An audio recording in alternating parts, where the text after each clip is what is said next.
ರಾಜ್ಯದಲ್ಲಿ ಭಾರಿ ಸೌಂಡ್ ಮಾಡ್ತಾ ಇರೋದು ಪ್ರತಾಪ್ ಸಿಂಹ. ಪ್ರತಾಪ್ ಸಿಂಹ ಕಳೆದ ಬಾರಿ ಮೈಸೂರು ಲೋಕಸಭಾ ಕ್ಷೇತ್ರದಿಂದ ಟಿಕೆಟ್ ಸಿಗದೇನೆ ಟಿಕೆಟ್ ವಂಚಿತರಾದರೂ ಕೂಡ ಸ್ವಲ್ಪ ಬೇಜಾರು ಮಾಡಿಕೊಂಡು ಆದರೂ ಕೂಡ ನನ್ನ ಪಕ್ಷ BJP, ನಾನು ಇದನ್ನು ಬಿಟ್ಟು ಹೋಗೋ ಪ್ರಶ್ನೆನೇ ಇಲ್ಲ. BJP ನನಗೆ ಟಿಕೆಟ್ ಕೊಟ್ಟಿಲ್ಲ ಅನ್ನೋ ಬೇಸರ ನನಗಿಲ್ಲ. ನನಗೆ BJP ಟಿಕೆಟ್ ಕೊಟ್ಟಿದ್ದು ಕೂಡ ಒಂದು ಅವಕಾಶ, ಈಗ ಬೇರೆಯವ್ರಿಗೆ ಕೊಟ್ಟಿದೆ, ನನಗೇನೋ ಅದರಲ್ಲಿ ಬೇಜಾರಿಲ್ಲ ಅಂತ ಹೇಳುವಂಥ ಪ್ರತಾಪ್ ಸಿಂಹ ಯಾಕೆಷ್ಟು ಆ್ಯಕ್ಟಿವ್ ಆಗಿ ಮೈಸೂರಿನಲ್ಲಿ ಮಂಡ್ಯ ಭಾಗದಲ್ಲಿ ಓಡಾಡ್ತಾ ಇದ್ದಾರೆ ಹೇಳಿದ್ದಾರೆ. ಈಗಾಗಲೇ ಅವರು ನಾನು ಮುಂದಿನ ವಿಧಾನಸಭಾ ಚುನಾವಣೆಗೆ ಮೈಸೂರಿನಿಂದ ಯಾವುದಾದ್ರೂ ಒಂದು ಕ್ಷೇತ್ರದಿಂದ ಸ್ಪರ್ಧೆ ಮಾಡ್ತೀನಿ.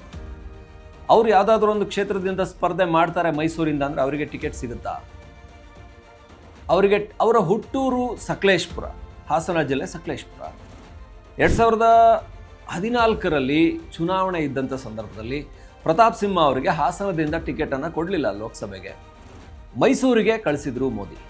ಅಲ್ಲಿ ವಿಜಯಶಂಕರ್ ಇದ್ದರು, ವಿಜಯಶಂಕರ್ ಅವ್ರನ್ನ ಹಾಸನಕ್ಕೆ ಕಳಿಸಿದ್ರು, ಪ್ರತಾಪ್ ಸಿಂಹ ಅವ್ರನ್ನ ಮೈಸೂರಿಗೆ ಕಳಿಸಿದ್ರು. ಅಂದರೆ ಲೆಕ್ಕಾಚಾರ ಇದ್ದಿದ್ದು ಹಾಸನದಲ್ಲಿ ದೇವೇಗೌಡರನ್ನ ಪ್ರತಾಪ್ ಸಿಂಹ ಎದುರಿಸೋದಕ್ಕೆ ಕಷ್ಟ, ದೇವೇಗೌಡರಂಥ ಒಬ್ಬ ಘಟಾನುಘಟಿಯನ್ನು ಎದುರಿಸೋದಕ್ಕಾಗಲ್ಲ. ಸೊ ಹಾಗಾಗಿ ಪ್ರತಾಪ್ ಸಿಂಹನ ಇಲ್ಲಿ ನಿಲ್ಲಿಸೋದಕ್ಕಿಂತ ಅನುಭವಿಯಾಗಿದ್ದಂಥ ವಿಜಯಶಂಕರ್ ಅವ್ರನ್ನ, ಹಾಗೆ ನೋಡಿದರೆ ವಿಜಯಶಂಕರ್ ಕುರುಬ ಸಮುದಾಯಕ್ಕೆ ಸೇರಿದವರು, ಅವರು ಇವಾಗ ಮೇಘಾಲಯದ್ದು ಯಾವುದೋ ಜಿಲ್ಲೆಯಲ್ಲಿ ಗವರ್ನರ್ ಆಗಿದ್ದಾರೆ. BJP ಅವರನ್ನು ನಾವು ಕುರುಬರಿಗೆ ಸ್ಥಾನಮಾನಗಳನ್ನು ಕೊಟ್ಟಿದ್ದೀವಿ ಅನ್ನೋ ಒಂದು ಅದನ್ನು ಎಲ್ಲ ಸಮುದಾಯಗಳಿಗೂ ಸ್ಥಾನಮಾನ ಕೊಡ್ತೀವಿ ಅನ್ನೋದನ್ನು ತೋರಿಸೋದಕ್ಕೆ ಏನು ಸಿದ್ದರಾಮಯ್ಯನವ್ರನ್ನ CM ಮಾಡಿದ್ದಾರೆ, ನಾವು ಗವರ್ನರ್ ಮಾಡಿದ್ದೀವಿ ರಾಜ್ಯಪಾಲರನ್ನ ಅಂತ ಹೇಳೋದಕ್ಕೆ, ಅವ್ರನ್ನ ಅಂದರೆ ಹೇಳೋದಕ್ಕೆ ಅಂತೆಲ್ಲ ಒಂದು ಅವಕಾಶನ ಕೂಡ ಕೊಟ್ಟಿದ್ದಾರೆ. ವಿಜಯಶಂಕರ್ ಅವ್ರನ್ನ ಗವರ್ನರ್ ಮಾಡಿದ್ದಾರೆ. ಸೊ ಇದು ವಿಜಯಶಂಕರ್ ಅವ್ರನ್ನ ಆಗ ಹಾಸನದ ಅಭ್ಯರ್ಥಿ ಮಾಡಿ ಪ್ರತಾಪ್ ಸಿಂಹ ಅವ್ರನ್ನ ಮೈಸೂರು ಅಭ್ಯರ್ಥಿ ಮಾಡಿ, ಹೊಸ ಅಭ್ಯರ್ಥಿ, ಹೊಸ ಒಂದು ಅಲೆ ಮೈಸೂರಲ್ಲಿ. ಅವ್ರಿಗೂ ಕೂಡ ಹಿಂದಿನ ಚುನಾವಣೆಗಳಲ್ಲಿ ಕಾಂಗ್ರೆಸ್ಸನ್ನು ನೋಡಿ ಬೇಜಾರಾಗಿತ್ತು.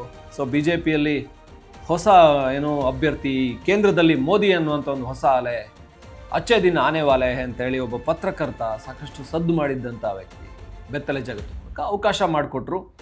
ಸೊ ಹೇಗೆ ಮೋದಿ ಅಲೆ ಬಂತೋ ಅದೇ ರೀತಿ ಪ್ರತಾಪ್ ಸಿಂಹ ಕೂಡ ಗೆದ್ದು ಬಂದರು. ಹಾಗೆ ಈ ಕಳೆದ 2023 ಚುನಾವಣೆ ನೋಡಿದರೆ ಎಷ್ಟೋ ಕ್ಷೇತ್ರಗಳಲ್ಲಿ ಕಾಂಗ್ರೆಸ್ಸು ಸುಲಭವಾಗಿ ಗೆದ್ದು ಬಿಡ್ತು. ಯಾಕೆ ಅಂದರೆ ಅದೊಂದು ಕಾಂಗ್ರೆಸ್ ಅಲೆ ಇತ್ತು, BJP ಆಡಳಿತ ವಿರೋಧಿ ಅಲೆ ಇತ್ತು.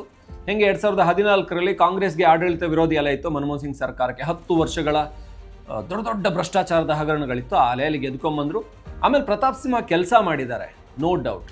ಪ್ರತಾಪ್ ಸಿಂಹ ತಮ್ಮ ಕೆಲಸದ ಪಟ್ಟಿನೇ ಕೊಡ್ತಾರೆ, ಮೈಸೂರು ಕೊಡಗು ಲೋಕಸಭಾ ಕ್ಷೇತ್ರಕ್ಕೆ ನಾನು ಏನೇನು ಮಾಡಿದೆ ಅಂತ. ಹಾಗಾಗಿ ಈಗ ಅಬ್ಬರಿಸ್ತಾ ಇದ್ದಾರೆ, ಮೈಸೂರು ಒಂದು ವಿಧಾನಸಭಾ ಕ್ಷೇತ್ರ ಬೇಕು, ಯಾವುದಾದ್ರೂ ಒಂದು ಕ್ಷೇತ್ರದಲ್ಲಿ ನಿಂತ್ಕೋತೀನಿ, ಸೊ ನಾನು ಕರ್ನಾಟಕ ವಿಧಾನಸಭೆ ಪ್ರವೇಶ ಮಾಡಬೇಕು ಅಂತ ಕಾಯ್ತಾ ಇದ್ದಾರೆ. ಆದರೆ ಅವರಿಗೆ ಟಿಕೆಟ್ ಸಿಗುತ್ತಾ ಅನುಮಾನ, ಕಷ್ಟ ಇದೆ ಟಿಕೆಟ್ ಸಿಗೋದು ಅಂತ. ಹೇಗೆ ವಿಜಯಪುರದಿಂದ ಯತ್ನಾಳ್ ಅವರು ಹೊರಗಡೆ ಬಂದರೆ ಅವ್ರಿಗೆ ಟಿಕೆಟ್ ಸಿಗೋದು ಕಷ್ಟ ಇದೆಯೋ, ಪ್ರತಾಪ್ ಸಿಂಹ ಮೈಸೂರಿನಲ್ಲಿ ಟಿಕೆಟ್ ತೊಗೊಳೋದು ಕಷ್ಟ ಇದೆ. ಅಲ್ಲಿ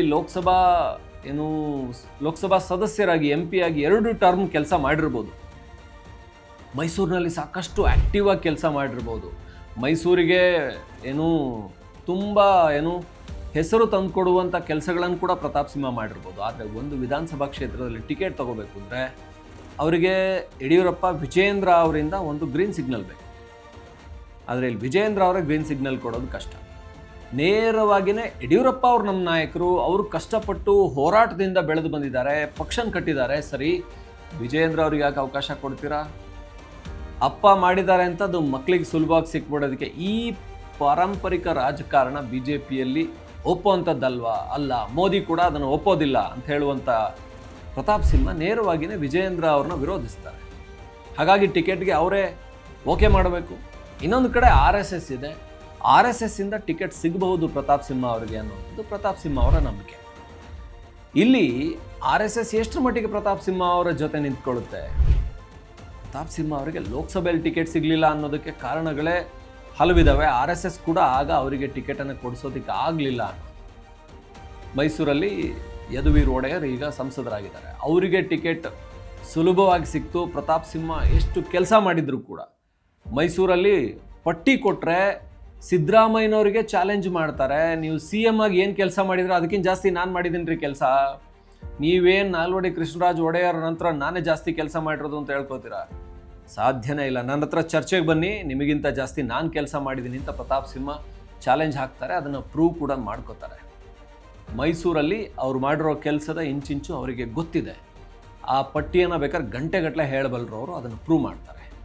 ಆದರೆ ಅಷ್ಟು ಮಾಡಿದರೂ ಕೂಡ ಒಂದು ಕ್ಷೇತ್ರದ ಟಿಕೆಟನ್ನು ಪಡ್ಕೊಳ್ಳೋದು ಕಷ್ಟ ಇದೆ. ಈ ಬಾರಿ ಕಷ್ಟ ಯಾಕಿದೆ ಅಂದರೆ ಇನ್ನೊಂದು ಪ್ರಮುಖ ಕಾರಣ, JDS BJP ಮೈತ್ರಿ ಇದೆ. JDS BJP ಮೈತ್ರಿ ಇದ್ದಾಗ JDS ಕೂಡ ಸಮ್ಮತಿ ಕೊಡಬೇಕಾಗತ್ತೆ.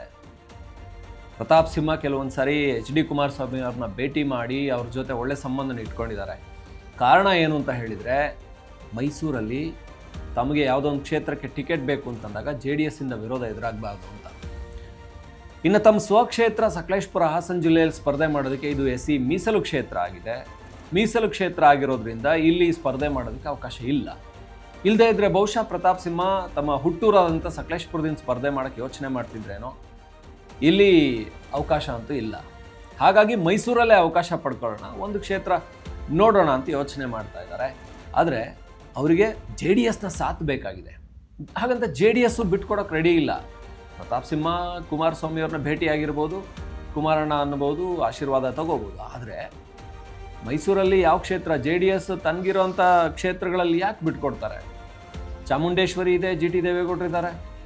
ಇನ್ನೊಂದು ಕಡೆ ಹರೀಶ್ ಗೌಡ ಅವ್ರ ಪುತ್ರನೇ ಇದ್ದಾರೆ.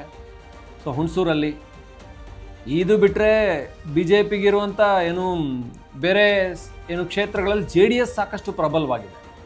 ಅಲ್ಲಿ JDS ನಮ್ಗೆ ಈ ಕ್ಷೇತ್ರಗಳು ಬೇಕು, ನಾವು ನಮ್ಮ ಅಭ್ಯರ್ಥಿ ನಿಲ್ಲಿಸಿ ಗೆಲ್ಸ್ಕೋತೀವಿ ಅಂತ ಹೇಳಿದರೆ ಆಗ BJPಗೆ ಸಿಗೋ ಕ್ಷೇತ್ರಗಳೇ 2-3. ಹಾಗಾಗಿ ಎಷ್ಟರ ಮಟ್ಟಿಗೆ ಪ್ರತಾಪ್ ಸಿಂಹಕ್ಕೆ ಟಿಕೆಟ್ ಸಿಗುತ್ತೆ ಅನ್ನೋದು ಪ್ರಶ್ನೆ ಮೈಸೂರಲ್ಲಿ. ಆದರೂ ಒಂದು ಎಫರ್ಟ್ ಹಾಕ್ತಾ ಇದ್ದಾರೆ.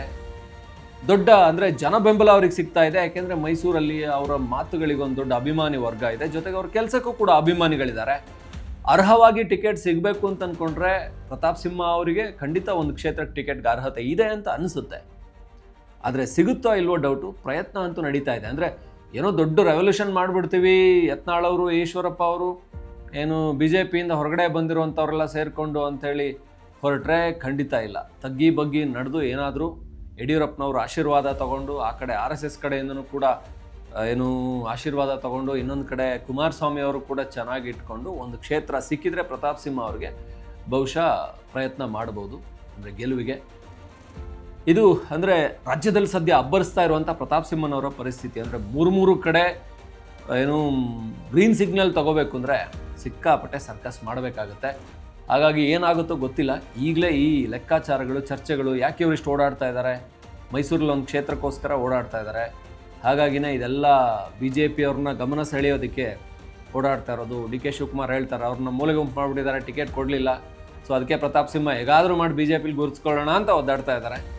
ಸೊ ಹೌದು, MP ಟಿಕೆಟ್ ಸಿಗಲಿಲ್ಲ, ವಿಧಾನಸಭೆ ಪ್ರವೇಶ ಮಾಡಬೇಕು, ರಾಜ್ಯ ರಾಜಕಾರಣಕ್ಕೆ ಬರಬೇಕು. ಹಾಗಾಗಿ ಒಂದು ಸೀಟ್ಗೋಸ್ಕರ ಪ್ರಯತ್ನ ಮಾಡ್ತಾ ಇದ್ದಾರೆ. ಯತ್ನಾಳ್, ಪ್ರತಾಪ್ ಸಿಂಹ ಇಬ್ಬರೂ ಕೂಡ ಸ್ಟ್ರಾಂಗ್ ಇದ್ದಾರೆ.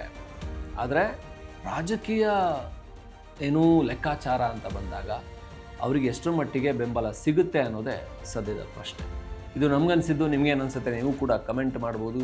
ನೋಡ್ತಾ ಇರಿ ಈ ರೀತಿ ರಾಜಕೀಯ ಸುದ್ದಿ, ವಿಶ್ಲೇಷಣೆ, ವಿಚಾರಗಳಿಗೆ ಒನ್ ಇಂಡಿಯಾ ಕನ್ನಡ.